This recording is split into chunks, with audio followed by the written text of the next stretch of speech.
નિકાસ પર પ્રતિબંધ મૂકવામાં આવતા રાજકોટ સહિત સૌરાષ્ટ્રના ડુંગળી પકવતા નાના ખેડૂતોની મુશ્કેલી વધી ગઈ છે।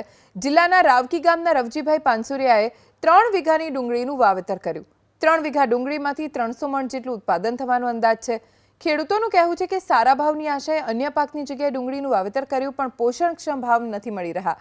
ડુંગળીના ઓછામાં ઓછા 400 થી 500 મળવા જોઈએ। તેમનું સાથે એ પણ માનવું છે કે નાના ખેડૂતો આમ પણ ડુંગળીનો સંગ્રહ નથી કરતા।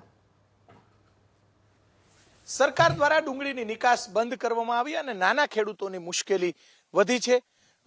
જે રાવકી ગામ આપણે આવી પહોંચ્યા છીએ ને રાવકી ગામના રવજીભાઈ પાનસુરિયા આપણી સાથે છે। 3 વીઘામાં તેમને વાવેતર કર્યું છે ડુંગળીનું અને કુલ 15 વીઘા જમીન છે અને 4 લોકોનો પરિવાર છે। આપણે રવજીભાઈ સાથે વાત કરીશું કેમ કે ડુંગળીને જે નિકાસ બંધ થઈ 50% કરતા પણ ભાવ ઘટ્યા। આપણે રવજીભાઈ સાથે વાત કરીશું। રવજીભાઈ, સરકારે નિકાસ બંધ કરી, શું તકલીફ? સરકારે નિકાસ બંધ કરી, ખેડૂને તબલ પડે, ભાવ ઘટી ગયા, ખર્ચો પોહાતો નથી, ઘરના 4 સભ્યો છે એનું પૂરું નથી પડતું સાહેબ। નાના ખેડૂને વધારે તબલ પડે છે ને આમાં અમારે શું કરવું, માથે ઓઢીને જોવું। કેટલી ડુંગળી થશે તમારે અને ખર્ચ કેટલો થયો? ડુંગળી કદાચ વીઘે 100-200 મણ જેવી થશે અને 25,000 નો ખર્ચો થઈ ગયો છે તો 100-150 રૂપિયા ભાવ આવે તો પોસાય ખેડૂને સાહેબ। મિનિમમ કેટલા ભાવ મળવા જોઈએ, સાચું બોલજો? 500 થી 600 રૂપિયા તો મળવા જ જોઈએ તો જ પોસાય। અમે નાના ખેડૂત છે ને આ અમને તબલ પડે।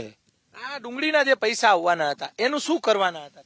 એનું તો કોઈ છોકરાઓને ભણાવવાના હોય, કોઈ એક ખર્ચો કાઢવાનો છે લગ્નનો, એ કેમ કાઢવો સાહેબ? બરોબર, તો હવે શું કરશો તમે?